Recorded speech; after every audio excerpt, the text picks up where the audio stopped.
घटना आती इसके विषय में जरूर सुनाना चाहूंगा कि कैसे एक विचार व्यक्ति को बदल कर रख देता है। ये इसी कलयुग की घटना है, कबीरदास जी के समय की घटना है। बहुत सुंदर घटना है। एक चोर जो चोरी करने में निपुण था, अब उसका एक पुत्र था। अब जो चोरी करने में जो निपुण था, उसका पूरा व्यापार फैला हुआ था चोरी करने में, कोई उसे पकड़ ही नहीं पाता था। अमीर बन चुका था, इतनी चोरियां कर चुका था। अब चोर वही जो पकड़ा ना जाए, उसे तो चोर कहते, जो पकड़ा ना जाए, जो पकड़ा गया वो कहेगा चोर। तो उसने देखा मेरा बेटा अब धीरे धीरे बड़ा होने लगा है, करना सिखा देता हूँ, ताकि कल के दिन अगर मेरे प्राण चले भी गए तो कम से कम ये अपना भरण पोषण तो कर पाएगा, अपने परिवार को तो पाल पाएगा। तो अपने बच्चे को चोरी करने की शिक्षा देने लगा, धीरे धीरे करके उसको बताने लगा ऐसे चोरी करनी है, जब कोई देख ले तो ऐसे छिपना है, कैसे सेंध मारी जाती है, कैसे लोगों को अपने जाल में फंसाकर चोरी की जाती है। सब कुछ धीरे धीरे समझाने लगा। वो बच्चा भी समझने लगा। लेकिन उसके पिता ने कहा कि सब कुछ कर लेना, लेकिन ये जो गली जाती है ना सामने से, यहाँ कभी मत जाना। क्यों? क्योंकि ये कुटिया जो है कबीरदास जी की है। उतना भी निपुण नहीं था। तो उसने क्या किया, अपने पिता को प्रसन्न करने के लिए कि मैं अपने पिता को रिजल्ट दूंगा कि मैंने आज बहुत अच्छा हाथ मारा है, उसने क्या किया, अपने ही नगर के राजा के राजकोष में चोरी कर डाली। अब राजा ने देखा कि चोरी हो चुकी है, संदेश मिल गया राजा को कि राजन राजकोष से कोई चोर चोरी करके ले गया। तो राजा ने तुरंत अपने सैनिकों को कहा जाओ पकड़ो उसको। तो राजा के सैनिक चल पड़े उसके पीछे। वो बच्चा था, तो उसने देखा कि राजा के सैनिकों ने मेरा पीछा करना शुरू कर दिया है। अब क्या किया जाए?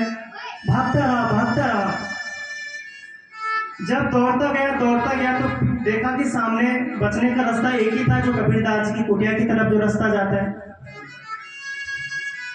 तो जब मरता ना क्या करता वाली स्थिति होती है, तो जो सब सिखाया हुआ होता है वो धरा का धरा रह जाता है। उसने क्या किया, उसी गली में दौड़ा कबीरदास की कुटिया की ओर।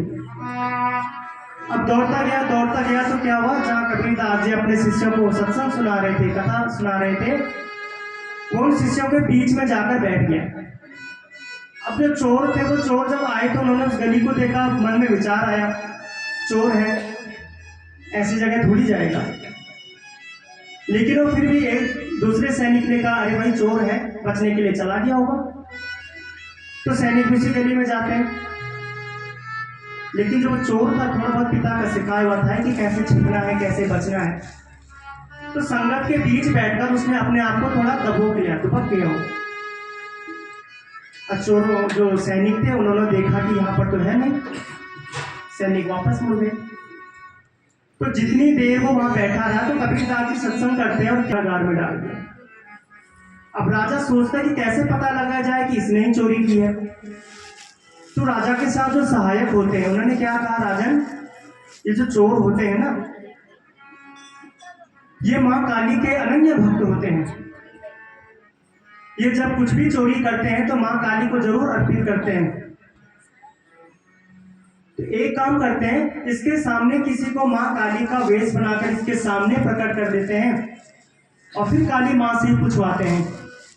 ये माँ के सामने झूठ नहीं बोलेगा, ये अपने ईमान के पक्के होते हैं। राजा को बात जम गई। एक स्त्री को माँ काली की तरह सजाया गया, कारागार में उसके सामने खड़ा कर दिया गया। अब काली माँ ने उसके सामने उसको पूछा, वो देखते हैं काली माँ है, हाथ जोड़ देता है, हे काली मैया आपने दर्शन दे दिए कारागार में। काली मैया कहती है ये बता तूने चोरी क्यों की, और तूने राजा से झूठ क्यों बोला कि तूने चोरी नहीं की, क्या मैंने तुझे यही शिक्षा दी है? चल पड़ता है कबीरदास जी के पास, उनके चरणों में नतमस्तक होकर चोरी का मार्ग छोड़कर भक्ति का मार्ग पकड़ लेता है।